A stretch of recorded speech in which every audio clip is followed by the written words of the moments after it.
Have you ever received a letter from a debt collector who purchased your charged off account from an original creditor? Have you ever wondered, do you really have to pay them? Well, in this video, what I'm going to do is I'm going to go over some information that debt collectors don't want you to know about. There are requirements, regardless of them buying the debt. There are requirements, there are documents that they have to provide you if you ask for them. And if they can't provide these documents, they cannot continue their collection actions against you.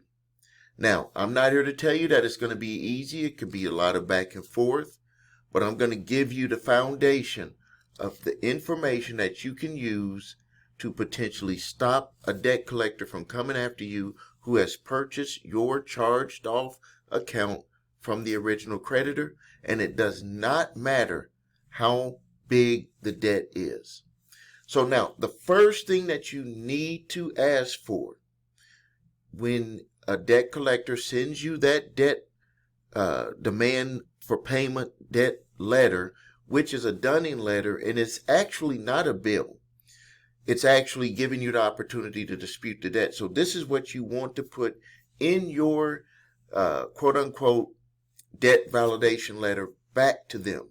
These are some of the things. Now, there's more that you can add in there, but I'm going to give you the foundation of what they need to provide to you based from them buying the debt. Now, there's a debt validation, but we're going to talk about the documents that they need to get from the purchase of the debt. A lot of people don't talk about this. So now, the first thing that they need to provide you when you ask for it is they need to give you the purchase agreement, the bill of sale, that shows that they have a signed document that they've purchased your debt from the original creditor.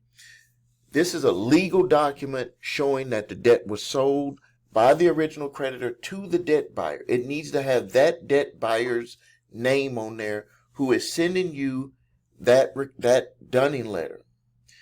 It also needs to have identifying information that has your name on it. It can't just be a portfolio and say, oh, maybe they're included in there. No, it needs to have identifying information that you were in that portfolio, in that bill of sale somewhere. You need to be able to get, and the debt collector should be able to provide this to you: name, address, full account number, loan agreement, or the credit card terms, that agreement. And it needs to be signed. It needs to have complete records of all of your payments, all of your charges, and all of the interest that was applied and rewards that was applied to that account.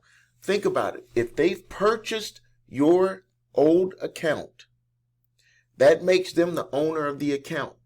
If you were to go to the original creditor and ask for that information, they would be able to give it to you in a blink of an eye. When a debt collector buys that debt, they must get all of that information, because if they don't get all that information, how can they actually have a full accounting of what they claim you owe? So now the next thing is that original agreement. You want a copy of the original agreement that you had with the original creditor. You want all of the information, and you want it to be signed, either digital or if you were in person and you signed. You want to get the actual charge off statement, evidence that the account was charged off. Now, you might be saying, well, Steve, it right on my credit report. Your credit report is not a legal document when it comes to if an account was charged off. Let me tell you the reason why you want to get this information.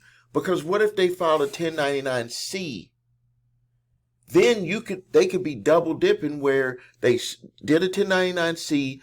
When they do that, they're not supposed to sell that account to a debt collector. So if they file a 1099-C, and you'll be able to get that because you had the evidence of the charge-off and where that account went to after they did the charge-off.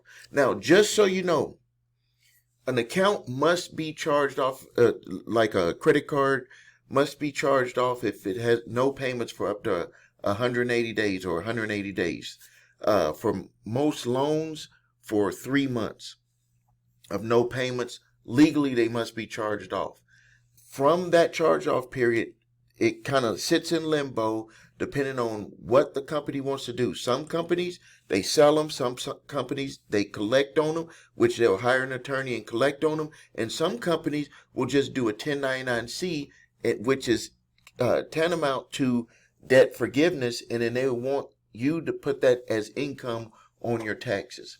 Now, the next thing is that you can get the complete payment history.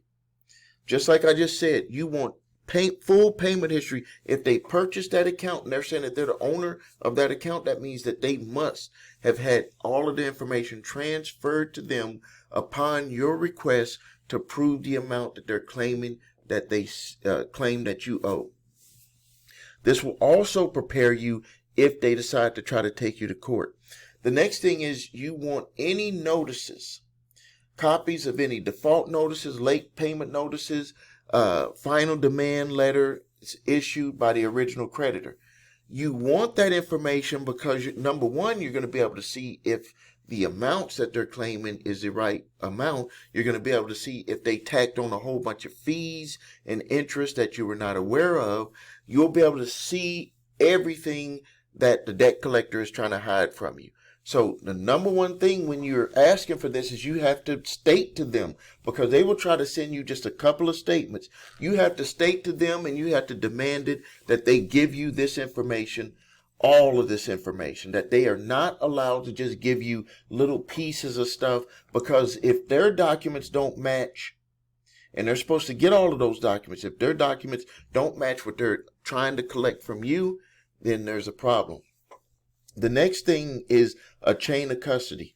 Was that debt originally purchased by a portfolio company and then transferred over to a debt collector, or was it purchased directly from the original creditor to the debt collector who's trying to collect the debt from you? You want that chain of custody. And the way that you ask for it is you just say, I want complete chain of custody from where this debt started with the original creditor to every debt collector's hands that it has been in, if it was just with you or has it been with other collectors. That brings up a lot of privacy issues. That brings up a lot of problems with the reliability of the documents. If the documents are purchased by a portfolio company and then the portfolio company sells the debt to a debt collector to collect on that debt, the documents can only be reliable from the portfolio company to the debt collector. The debt collector cannot say that they had first-hand knowledge of the documents directly from the original creditor. That is very important. But the thing is that you have to point that out to them. So when you make your request of all of these documents, you're going to have to sit there. You're going to have to read the information that they send back. Anything that is missing, you're going to have to send back to them and say, thank you for responding, but you did not give me the information for this, and this. Like what they'll usually try to do is they'll try to send you some statements, maybe the bill of sale. And they may not try to do the bill of sale if it went through one portfolio company to the debt collector. Or maybe it went through multiple debt collectors before it came to that debt collector.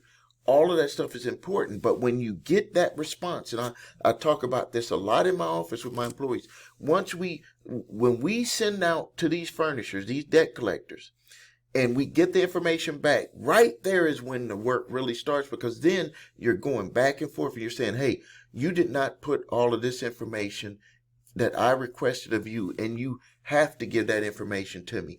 Now, for purposes of not making this video too long, obviously, the next thing that you want to do is you want to do a full debt validation on the claimed amount that they say that you owe. You want to make sure that an attorney reviewed the documents that they're claiming, that, that all of the information that they sent to you saying about a dollar amount, whatever they said, you want to make sure that they put an attorney on record stating that all of that information is true. 9 times out of 10, if they won't do that, they're going to usually send back a letter stating that they're going to cease collections. You need to keep that letter, Because if they try to sell it off to someone else or later they try to come back around thinking that you forgot about it, you want to be able to pull out that letter and say, hey, you said that you were not going to come after me for that debt. Now, if you need help with your credit, please visit us at thecreditrepairshop.com. Watch the video, what makes us different, so you can see my 8-point validation process and my 2-phase settlement process. If you need your credit reports and scores, go to the website your3scores.com to grab your TransUnion, Equifax, and Experian credit reports and all 3 scores. If you have debt collectors coming after you early, I'm going to give you a letter to get the whole conversation started. Grab my 3-pack of letters. Either you might need the statute of limitations letter, debt validation letter, and the cease and desist collection activities letter. That'll get the ball rolling. Use the one that's appropriate for your situation. I do ask for a donation on those. It helps me monetize my time here helping you, but those letters will save you time, money, and frustration. Thank you for your time. Subscribe to the channel. Post your questions and comments. This is Stephen A. Williams, President and Founder of thecreditrepairshop.com.